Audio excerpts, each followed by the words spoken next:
Hello all, എല്ലാവർക്കും എജു പോർട്ടിലേക്ക് സ്വാഗതം. ഞാൻ ബിസിനസ് സ്റ്റഡീസ് എടുക്കുന്ന അഫ്ലൈ സാറാണ്. ഓക്കെ, കുറച്ച് പേർക്കൊക്കെ പരിചയം, കുറച്ച് ലൈവും കാര്യങ്ങളൊക്കെ കണ്ടിട്ടില്ലേ? ഓക്കെ, അപ്പോൾ നമുക്ക് എന്ത് ചെയ്യാം, നമ്മളിപ്പം പരീക്ഷയൊക്കെ തുടങ്ങി, പരീക്ഷയുടെ കുറച്ച് ഒക്കെ എഴുതി, എന്താ പറയുക, ആ പരീക്ഷൻ്റെ ചൂടിലാണല്ലോ ഉള്ളത്. ചൂട് നല്ല, നമ്മൾ പരീക്ഷക്കാരായി. ഇനിയിപ്പോൾ നമുക്ക് എത്രയേ ഉള്ളൂ, 1-2 ആഴ്ചയും കൂടി കഴിഞ്ഞാൽ നമ്മുടെ +1 കഴിയാൻ പോകണല്ലേ. അപ്പോൾ നമ്മൾ ഒരുപാട് വിശേഷങ്ങളൊന്നും പറഞ്ഞ് സമയം കളയുന്നില്ല. പെട്ടെന്ന് നമുക്ക് എന്ത് ചെയ്യാം, നമുക്ക് ഇനി വരാൻ പോകുന്ന ബിസിനസ് സ്റ്റഡീസ് എക്സാമിൻ്റെ essay ക്വസ്റ്റ്യൻസിൻ്റെ കുറച്ച് സാധ്യതയുള്ള ചോദ്യങ്ങളാണ് നമ്മൾ പഠിക്കാൻ പോകുന്നത്. അപ്പോൾ ഞാൻ ആദ്യമായിട്ട് പറയാൻ പോകുന്നത്, ഈ പറഞ്ഞതുപോലെ തന്നെ നമുക്ക് ഏറ്റവും ഇമ്പോർട്ടൻ്റ് ആയിട്ടുള്ള ഒരു ചാപ്റ്ററാണ് 12 മാർക്സിൻ്റെ ക്വസ്റ്റ്യൻ വരുന്ന നമ്മുടെ ഫോംസ് ഓഫ് ബിസിനസ് ഓർഗനൈസേഷൻ എന്ന് പറയുന്ന ചാപ്റ്ററിൽ. അതിൽ നമ്മൾ 5 ഡിഫറെൻറ്റ് ടൈപ്സ് ഓഫ് ഓർഗനൈസേഷനെ കുറിച്ച് പഠിക്കുന്നുണ്ട്.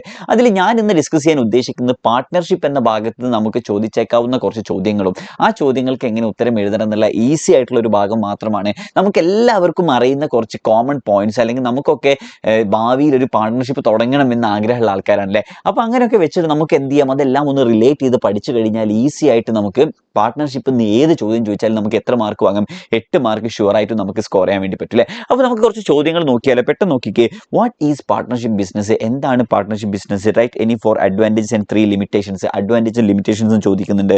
പിന്നെ ജിഷ ആൻഡ് ലേഖ എന്നൊക്കെ പറഞ്ഞിട്ട് ഈ പറഞ്ഞതുപോലെ ആൾക്കാരുടെ പേരൊക്കെ വെച്ചിട്ട് ആപ്ലിക്കേഷൻ ലെവൽ ക്വസ്റ്റ്യൻസും എന്ത് ചെയ്യാറുണ്ട്, പാർട്ട്ണർഷിപ്പിന്റെ ഭാഗത്ത് നിന്ന് വരാറുണ്ട്. സിമ്പിളായിട്ട് നമുക്ക് മനസ്സിലാക്കാം. അതിൻ്റെ എന്താ പറയുക, നമ്മുടെ ഡെഫിനിഷൻ അറിയെങ്കിൽ എന്താണ് കോൺട്രിബ്യൂട്ട് ക്യാപിറ്റൽ, ഷെയർ റിസ്ക്, അല്ലെങ്കിൽ ജോയിൻ്റ്ലി ആൻഡ് സെവറലി. ഓക്കെ, പിന്നെ എന്താണ് identify the form of demerit to demerit. അപ്പോൾ ഈ വക ചോദ്യങ്ങളാണ് എന്ത് ചെയ്യുന്നത് നമുക്ക് കണ്ടുവരുന്നത് പാർട്ട്ണർഷിപ്പിന് ഭാഗത്ത്. പെട്ടെന്ന് നമുക്ക് എന്ത് ചെയ്യാം, എന്താണ് പാർട്ട്ണർഷിപ്പ് എന്നും പാർട്ട്ണർഷിപ്പിന്റെ ഫീച്ചേഴ്സ് എന്താണെന്നും അതിൽ ഏതൊക്കെയാണ് മെറിറ്റ്സിലേക്കെന്നും അതിൽ ഏതൊക്കെയാണ് ഡിമെറിറ്റ്സിലേക്കുള്ളത്, അങ്ങനെയാണ് മക്കളെ പഠിക്കേണ്ടത്. നമുക്കറിയാം ഫീച്ചേഴ്സിന്റെ ചില പോയിന്റ്സ് തന്നെയാണ് മെറിറ്റിലും വരിക, അതിൽ നിന്ന് നെഗറ്റീവ് ആയിട്ടുള്ള പോയിന്റ്സ് ആണ് ഡിമെറിറ്റിലും വരിക എന്നുള്ള ചെറിയൊരു ലോജിക് ഉണ്ടെങ്കിൽ നമുക്ക് പകുതി എളുപ്പമായി നമ്മുടെ ബിസിനസ് പഠിക്കാൻ അല്ലേ. അപ്പോൾ പെട്ടെന്ന് തന്നെ പോയാലോ, എന്താണ് partnership? Legal agreement between 2 or more people to share the ownership, profits and losses of a business. എന്താണ് അവിടെ നമ്മൾ ക്യാപിറ്റൽ കോൺട്രിബ്യൂട്ട് ചെയ്യുന്നു, profit and losses equally share ചെയ്യുന്നു, രണ്ടോ അതിൽ കൂടുതലോ ആൾക്കാർ ഒരുമിച്ച് ചെയ്യുന്ന ബിസിനസ്സിന് നമ്മൾ എന്തെന്ന് വിളിക്കുന്നു, പാർട്ട്ണർഷിപ്പ് എന്ന് വിളിക്കുന്നു. അങ്ങനെ ഈ പറയുന്ന ഫീച്ചേഴ്സിൽ ഏതെങ്കിലും 2-3 ഫീച്ചേഴ്സ് ഒരുമിച്ച് അങ്ങ് എടുത്ത് എഴുതിയാൽ അത് എന്തായി, നമ്മുടെ പാർട്ട്ണർഷിപ്പിന്റെ ഡെഫിനിഷനായി മാറും. അപ്പോൾ പെട്ടെന്ന് നമുക്ക് എന്ത് ചെയ്യാം, നമുക്ക് അതിന്റെ ഫീച്ചേഴ്സിലേക്ക് പോകും. ആ ഫീച്ചേഴ്സിന് ഏതൊക്കെ നമുക്ക് മെറിറ്റ്സിലേക്ക് പോകും നോക്കാം, ഏതൊക്കെ ഡിമെറിറ്റിലേക്ക് പോകും നോക്കാം. വെറും ഫീച്ചേഴ്സ് പഠിച്ചാൽ നമുക്ക് എത്ര മാർക്ക് കിട്ടും? 8 മാർക്ക് കിട്ടും. കാരണം അതിൽ തന്നെ നമുക്ക് മെറിറ്റും ഡിമെറിറ്റും കിട്ടുന്നുണ്ട് അല്ലേ. പെട്ടെന്ന് നോക്കാം. ഫസ്റ്റ് ഇതാണ് ഫോർമേഷൻ. ഫീച്ചേഴ്സ് ആയിട്ട് ഫസ്റ്റ് പറയുന്നതാണ് formation of A company, easy formation and closure എന്ന് മെറിറ്റ്സിലും പറയുന്നു. ഓക്കെ, രണ്ട് സെയിം പോയിന്റ് ആണ് അല്ലേ. അപ്പോൾ എന്താണ് ഫീച്ചറിൽ പറയുന്നത്, ഫോർമേഷൻ എന്താണ്, ഈസി ആണ്. ഈസി ഫോർമേഷൻ ആയതുകൊണ്ട് എന്തൊരു പോസിറ്റീവ് ആയതുകൊണ്ട് നമുക്ക് അത് എവിടെയും എഴുതാം, മെറിറ്റിലും എഴുതാം കേട്ടോ. അങ്ങനെയാണ് നമ്മൾ പഠിക്കേണ്ടത്. രണ്ടാമത്തേതാണ് ലയബിലിറ്റി, പരിധിയില്ലാത്ത ബാധ്യത അല്ലേ. എന്താണ് പരിധിയില്ലാത്ത ബാധ്യത? ലയബിലിറ്റി അൺലിമിറ്റഡ് ആണ് ലയബിലിറ്റി അല്ലേ. നമ്മുടെ കമ്പനിക്ക് എന്ത് നഷ്ടം വന്നാലും അത് ആരുടെയും കൂടി നഷ്ടമാണ്, പാർട്ട്നേഴ്സും കൂടി നഷ്ടമായിട്ട് വരുന്നു. അപ്പോൾ അതെന്താണ്, ഒരു നെഗറ്റീവ് സ്റ്റേറ്റ്മെന്റ് ആണ് അല്ലേ. അപ്പോൾ എന്താണ്, അൺലിമിറ്റഡ് ലയബിലിറ്റി നമുക്ക് എവിടെ കൊണ്ടുപോയി എഴുതാം, നമുക്ക് ഡിമെറിറ്റ്സിൽ എഴുതാം. അപ്പോൾ എവിടെയൊക്കെ എഴുതാൻ പറ്റിയപ്പോൾ ഈസി ആണല്ലേ. ഫീച്ചേഴ്സ് പഠിക്കുന്നു, ആ ഫീച്ചേഴ്സിന് പോസിറ്റീവായ കാര്യങ്ങൾ നമ്മൾ മെറിറ്റ്സിലേക്ക് കൊണ്ടുവന്നു, നെഗറ്റീവായ കാര്യങ്ങൾ ഡിമെറിറ്റ്സിലേക്ക് കൂടി കൊണ്ടുപോയാൽ നമുക്ക് എന്തായി, കോമൺ ആയിട്ട് പഠിക്കാൻ വേണ്ടി പറ്റുന്നു. അപ്പോൾ 2 പോയിന്റ് കഴിഞ്ഞു. മൂന്നാമതാണ് റിസ്ക് ബെയറിംഗ്. എങ്ങനെയാണ് റിസ്ക് ബെയർ ചെയ്യുന്നത്? ഒരാളുടെ മേത്താണോ മൊത്തം റിസ്ക് ഉള്ളത്? അല്ല, എല്ലാ പാർട്ട്നേഴ്സും എന്ത് ചെയ്യുന്നു, റിസ്ക് ബെയർ ചെയ്യുന്നു. അപ്പോൾ എന്താണ്, ഷെയറിംഗ് ഓഫ് റിസ്ക് സംഭവിക്കുന്നു. അങ്ങനെ ഷെയറിംഗ് ഓഫ് റിസ്ക് എന്താണ്, ഒരു പോസിറ്റീവ് ആയിട്ടുള്ള പോയിന്റ് ആണ്. നമുക്ക് അത് എവിടെ എഴുതാം, നമുക്ക് മെറിറ്റ്സിലേക്ക് മാറ്റി എഴുതാം. അപ്പോൾ എന്തായി, നമ്മൾ ഫീച്ചർ പഠിക്കുന്നു, അത് മെറിറ്റിലേക്ക് പോകുന്നു. അടുത്താണ് ഡിസിഷൻ മേക്കിംഗ് ആൻഡ് കൺട്രോൾ. ഈ മൊത്തം ഡിസിഷൻ മേക്കിംഗും കൺട്രോളിങ്ങും ആരാണ്? ഈ പാർട്ട്നേഴ്സ് ആണ്, അല്ലെങ്കിൽ വർക്കിംഗ് പാർട്ട്നേഴ്സ് ആണ് കൂടുതലായിട്ടും എന്ത് ചെയ്യുന്നത്, ഇതുമായി ബന്ധപ്പെട്ട് ഡിസിഷൻസും അതേപോലെ തന്നെ കൺട്രോളും ചെയ്യുന്നത്. അടുത്താണ് ബിസിനസിന്റെ നിലനിൽപ്പ്. ബിസിനസിന്റെ നിലനിൽപ്പ് എന്താണ്, കുറച്ച് എന്താണ്, ലാക്ക് ഓഫ് കണ്ടിന്യൂറ്റി ആണ് അല്ലെ. കണ്ടിന്യൂറ്റി ഇല്ലാത്തതാണ് നമ്മുടെ പാർട്ട്ണർഷിപ്പ് ബിസിനസ് എന്ന് പറയുന്നത്. കണ്ടിന്യൂറ്റി ഉണ്ട്, പക്ഷേ ഇവിടെ എന്താണ് കണ്ടിന്യൂറ്റി ഇല്ല എന്ന് പറയാൻ കാരണം വെച്ചാൽ ഏതെങ്കിലും ഒരു പാർട്ട്ണറിനെ ഡിപ്പെൻഡ് ചെയ്തിട്ടാണ് ആ കമ്പനി മൊത്തത്തിൽ നിലനിൽക്കുന്നതെങ്കിൽ ആ പാർട്ട്ണർക്ക് എന്തെങ്കിലും സംഭവിച്ചാൽ എന്ത് സംഭവിക്കാം, അവിടെ എന്തുണ്ട്, അവിടെ കണ്ടിന്യൂറ്റി ലാക്ക് ആവുന്നുണ്ട്. അപ്പോൾ കണ്ടിന്യൂറ്റി എന്താണ്, ലാക്ക് ഓഫ് കണ്ടിന്യൂറ്റി. എന്താണ്, ബിസിനസിന്റെ നിലനിൽപ്പ് ചിലപ്പോൾ എന്താ പറയണ്ടത്, ഒരു പാർട്ട്ണർ പോയാലില്ല. അതിന് മെമ്പർഷിപ്പ്, പങ്കാളിമാരുടെ എണ്ണം, എത്ര പാർട്ട്നേഴ്സ് വേണം, മിനിമം 2 വേണം, മാക്സിമം 100 എന്നുള്ളൊരു കണക്കുണ്ട് അല്ലേ. അപ്പോൾ അതും എന്താണ്, ഒരു ഫീച്ചർ ഓഫ് പാർട്ട്ണർഷിപ്പ് ആണ് അല്ലേ. ലാസ്റ്റ് ആണ് മ്യൂച്വൽ ഏജൻസി. മ്യൂച്വൽ ഏജൻസി എന്ന് പറഞ്ഞാൽ എന്താ, എല്ലാവരും കൂടി ഒരുമിച്ചുള്ളതാണ്, അല്ലെങ്കിൽ എല്ലാവരും കൂടി ഒരു അണ്ടർസ്റ്റാൻഡിങ്ങിന്റെ ഭാഗമാണ് എന്തെന്ന് പറയുന്നത്, ഈ പറയുന്ന പാർട്ട്ണർഷിപ്പ് എന്ന് പറയുന്നത്. അപ്പോൾ അതെന്താവും, ഫ്രണ്ട്സ് ആവാം, ഫാമിലി മെമ്പേഴ്സ് ആവാം, അതൊക്കെയാണ് പാർട്ട്ണർഷിപ്പ് എന്ന് പറയുന്നത്. നമ്മൾ ഒരുപാട് കേട്ടൊരു വേർഡാണ് പാർട്ട്ണർഷിപ്പ് അല്ലേ. അപ്പോൾ ഇതിൽ കുറച്ച് പോയിന്റ്സ് നമുക്ക് എവിടെയൊക്കെ വരാൻ വേണ്ടി മെറിറ്റ്സിലും ഡിമെറിറ്റിലൊക്കെ എഴുതാൻ പറ്റുന്നുണ്ട്. ഇനി ബാക്കി എന്തൊക്കെ മെറിറ്റ്സിൽ വരുന്നുണ്ടെന്നും കൂടി നോക്കിയാൽ, ഇനി ഇൻ കേസ് നമുക്ക് ഫീച്ചേഴ്സ് മറന്നു അതിൽ കുറച്ച് പോയിന്റ് മെറിറ്റ്സ് നേരത്തെ അങ്ങോട്ട് എഴുതിയാലും അതെന്താണ്, ഫീച്ചറായിട്ട് കണക്കാക്കുന്നതാണ് കേട്ടോ. ഓക്കെ, എന്നാൽ ബാലൻസ് ഡിസിഷൻ മേക്കിംഗ് നമ്മൾ ഓൾറെഡി പറഞ്ഞതാണ്. ഓക്കെ, മോർ ഫണ്ട്സ് നമ്മളൊരു സോൾ പ്രൊപ്പറേറ്ററെ കുറിച്ചൊക്കെ കമ്പയർ ചെയ്ത് നോക്കുമ്പോൾ അതിനെക്കാട്ടിലും കൂടുതൽ ഫണ്ട് ഇവിടെ വരുന്നുണ്ട് നമ്മുടെ ഈ ഒരു പാർട്ട്ണർഷിപ്പിൽ വരുന്നത്. കാരണം ഒരാൾ ഇടുന്നതിൽ അധികം പണമാണ് 3-4 പേര് ഒരുമിച്ചിട്ടും അല്ലേ. ഓക്കെ, അപ്പോൾ അതിനെന്ത് പറയാം, ഷെയർ എന്താ പറയാം, മോർ ഫണ്ട് എന്ന് പറയാം. അടുത്തതാണ് സീക്രസി അല്ലെ. എന്താണ് ബിസിനസിന്റെ എല്ലാ രഹസ്യങ്ങളും ഈ പാർട്ട്നേഴ്സിന്റെ ഉള്ളിൽ മാത്രമായിട്ട് നിലനിൽക്കുന്നതാണ് അല്ലെ. അതെന്ത് ചെയ്യേണ്ട, എല്ലാവരോടും പറയേണ്ട കാര്യമൊന്നുമില്ല. അപ്പോൾ അതിന്റെ സീക്രസി ഉണ്ടെന്ന് മനസ്സിലാക്കുക. ഇനി എന്തൊക്കെയാണ് ഡീമെറിറ്റ്സ് എന്ന് പറയുന്നത്? ലിമിറ്റഡ് റിസോഴ്സ് ആണ്, കോൺഫ്ലിക്റ്റ് ആണ്. ഇത് രണ്ടുമാണ് നമ്മൾ പറയാത്തത്.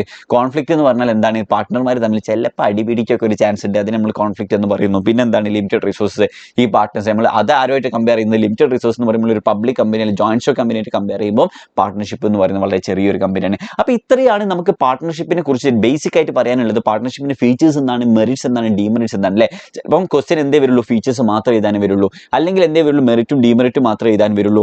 ഏകദേശം എല്ലാ സ്ഥലത്തും എന്താണ് പോയിന്റ്സ് ഓൾമോസ്റ്റ് സെയിം ആണ്. അപ്പോൾ എന്ത് ചെയ്യുക, അതിനനുസരിച്ചിട്ട് പഠിക്കുക. ഇനി നമുക്ക് അടുത്തതായിട്ട് ഇതിൽ വന്ന ചോദ്യമാണ് എന്താണ് പാർട്ട്ണർഷിപ്പ് ഡീഡ്, ആ ഡീഡിൽ എന്തൊക്കെയാണ് ഉള്ളത് എന്നുള്ള ചോദ്യം കണ്ടുകൊണ്ടാറുണ്ട്. പിന്നെന്ത് കാരണം, ടൈപ്സ് ഓഫ് പാർട്ട്നേഴ്സ് എന്ന് പറയുന്ന ഒരു ക്വസ്റ്റ്യൻ കാണാറുണ്ട്. ഈ രണ്ട് ഭാഗം കൂടിയാണ് ഇതിൽ നിന്ന് ചോദിച്ച് കാണാറുള്ളത്. ചിലപ്പോൾ ഇത് അങ്ങനെ 8 മാർക്കിനൊന്നും ചോദിച്ചിട്ടില്ലെങ്കിൽ ചിലപ്പോൾ അത് 5 മാർക്കിനോ 6 മാർക്കിനോ ഒക്കെ ചോദിച്ചാൽ നമുക്ക് എന്ത് ചെയ്യാൻ പറ്റില്ല. കാരണം ഈ ചാപ്റ്ററിന് മാത്രമായിട്ട് എത്ര മാർക്കിന് ചോദ്യമുണ്ട്, 12 മാർക്കിന് ചോദ്യം വരുന്നുണ്ട് അല്ലേ. അപ്പോൾ നമുക്ക് പെട്ടെന്ന് ടൈപ്സ് ഓഫ് പാർട്ട്നേഴ്സ് ആരൊക്കെയാണെന്ന് പെട്ടെന്ന് നോക്കാം. അതേപോലെ തന്നെ പാർട്ട്ണർഷിപ്പ് ഡീഡ് എന്താണെന്ന് പഠിക്കാം. വളരെ ഈസി ആയിട്ടുള്ള ഒരു ടോപ്പിക്, രണ്ട് ടോപ്പിക്കും എന്താണ് അത്ര ഈസി ഉള്ളതാണ്. നമുക്ക് ആദ്യം നോക്കാം ടൈപ്സ് ഓഫ് പാർട്ട്നേഴ്സ് നോക്കാം അല്ലേ. എന്താണ് ടൈപ്സ് ഓഫ് പാർട്ട്നേഴ്സ് എന്ന് പറഞ്ഞാൽ എത്ര ടൈപ്സ് ഓഫ് പാർട്ട്നേഴ്സ് ഉണ്ട്? ഒന്ന് ആക്റ്റീവ് പാർട്ട്ണർ, വർക്കിംഗ് പാർട്ട്ണറുണ്ട്. ബിസിനസ്സിൽ നിരന്തരം ഡിസിഷൻ എടുക്കുകയും കാര്യങ്ങളെല്ലാം നോക്കുന്ന പാർട്ട്ണർ നമ്മൾ വർക്കിംഗ് പാർട്ട്ണർ എന്ന് പറയുന്നു.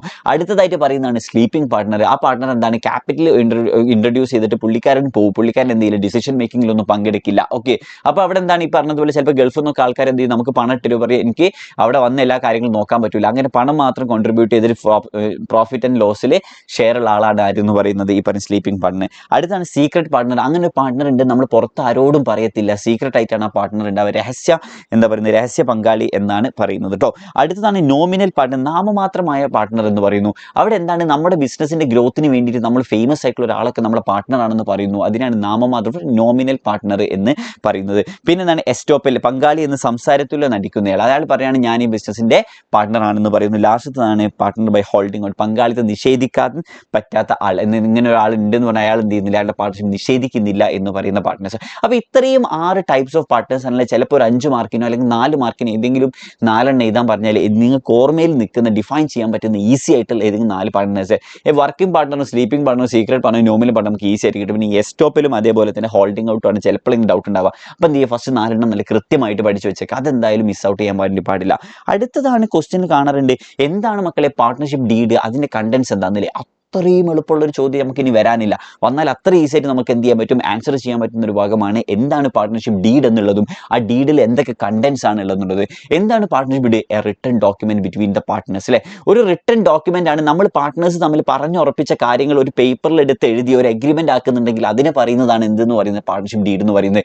എന്തെങ്കിലും ബുദ്ധിമുട്ടുണ്ടോ? ഇല്ലല്ലേ. നമ്മളിപ്പോൾ ഒരു ബിസിനസ് തുടങ്ങുകയാണ്, ഞാനും എൻ്റെ ഫ്രണ്ടും കൂടി വാക്കാലെ പറയുകയാണെങ്കിൽ അതിന് ഡീഡെന്ന് പറയും, പക്ഷെ അതിനൊരു ഉറപ്പിന് വേണ്ടിയിട്ട് അത് നമ്മൾ എന്ത് ചെയ്യുന്ന ഒരു പേപ്പറിൽ കറക്റ്റായിട്ട് എഴുതി വെക്കുന്നുണ്ടെങ്കിൽ അതെന്തായി ലീഗലി ബൈൻഡിങ് ആയി, അതെന്തായി ഒരു പാർട്ട്ണർഷിപ്പ് ഡീഡായി. അപ്പോൾ ആ പാർട്ട്ണർഷിപ്പ് ഡീഡിൽ എന്തൊക്കെയാണ് വരിക എന്ന് ചോദിച്ചാൽ നമ്മുടെ ബിസിനസ്സുമായി ബന്ധപ്പെട്ടിട്ടുള്ള എല്ലാ കാര്യങ്ങളും അതിൽ വരും. അപ്പോൾ നമ്മൾ ഇങ്ങനെ കഷ്ടപ്പെട്ട് കാണാപ്പാടം പഠിക്കേണ്ട, എന്തായിരിക്കും അതിൽ ആദ്യം വരിക, നെയിം ഓഫ് ദ ഫേം, കമ്പനീൻ്റെ പേര് എഴുതണം, എളുപ്പമാണ്. നെയിം ആൻഡ് അഡ്രസ്സും, ആരാണ് പാർട്ട്നേഴ്സ് എന്നുള്ള പേരും അഡ്രസ്സും എഴുതണം, എളുപ്പമാണ്.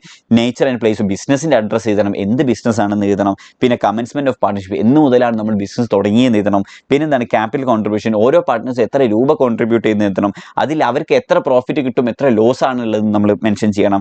ഇൻട്രസ്റ്റ് ഓൺ ക്യാപിറ്റൽ ഉണ്ടോ, ഇൻട്രസ്റ്റ് ഓൺ ഡ്രോയിങ്സ് ഉണ്ടോ, അതും മെൻഷൻ ചെയ്യണം. ഇത് മാത്രമല്ല, നമ്മുടെ ബിസിനസ്സിൽ നമ്മൾ പാർട്ട്നേഴ്സുമായി ബന്ധപ്പെട്ടിട്ട് എന്തൊക്കെ കാര്യങ്ങൾ നോട്ട് ഡൗൺ ചെയ്യുന്നു അതെല്ലാം എന്താണ് ഈ പറയുന്ന നമ്മുടെ പാർട്ട്ണർഷിപ്പ് ഡീഡിൽ വരാം. ഇപ്പം നമ്മൾ എന്ത് പറയുന്നു, വേറെ എന്തെങ്കിലും കാര്യം ഏതെങ്കിലും ഒരു പാർട്ട്ണർക്ക് സാലറി കൊടുക്കുന്നു, അത് മെൻഷൻ ചെയ്തു, അതും പാർട്ട്ണർഷിപ്പ് ഡീഡിൽ വരുന്നതാണ്. അങ്ങനെ നമ്മൾ എന്താണ് ആലോചിക്കുന്നത്, ഭാവിയിൽ നമ്മൾ തമ്മിൽ എന്തെങ്കിലും പ്രശ്നം ഉണ്ടാവുമോ എന്ന് വരുന്ന കുറച്ച് കാര്യങ്ങൾ ഡിസ്കസ് ചെയ്താൽ അത് ഏറ്റവും ബെറ്റർ ആയില്ലേ. അപ്പോൾ അതെന്താണ്, റിട്ടൺ അഗ്രിമെന്റിന് നമ്മൾ പറയുന്ന പേരാണ് പാർട്ട്ണർഷിപ്പ് ഡീഡ് എന്ന് പറയുന്നത്. ഓക്കെ, അപ്പോൾ ഈസി ആയിട്ടുള്ള ഒരു ടോപ്പിക്സ് ആണ് നമ്മൾ ഡിസ്കസ് ചെയ്തത്. എന്താണ് പാർട്ട്ണർഷിപ്പ് ഫീച്ചേഴ്സ്, മെറിറ്റ്, ഡിമെറിറ്റ്, അതേപോലെ ടൈപ്സ് ഓഫ് പാർട്ട്നേഴ്സ്, അതേപോലെ ഡീഡ് എന്നുള്ള കുറച്ച് ടോപ്പിക്സ് ആണ്. ഇതൊക്കെ സെപ്പറേറ്റ് ആയിട്ട് 5 മാർക്കിനോ 6 മാർക്കിനോ 8 മാർക്കിനോ ഒക്കെ നമുക്ക് എക്സ്പെക്ട് ചെയ്യാൻ പറ്റുന്ന ക്വസ്റ്റ്യൻസ് ആണ്. അപ്പോൾ all the best for your examination. Thank you.